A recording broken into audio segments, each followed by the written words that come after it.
So in this Webull tutorial video, I am going to be showing you guys how to change the language of your account here on Webull. So the first thing you have to do is open up the Webull application. Once that is done, I want you to go into the bottom right and press on the menu button.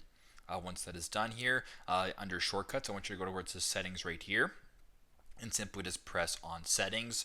And once you're on the settings tab, I want you to scroll down a little bit until you come across general right here. So right above where it says navigation settings, simply just press on general.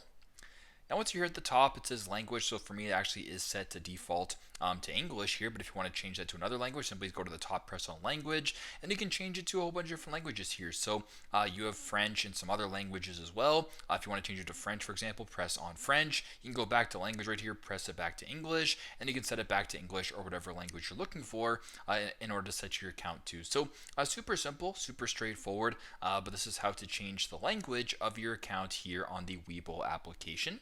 Thanks again for watching, and I hope this video helps.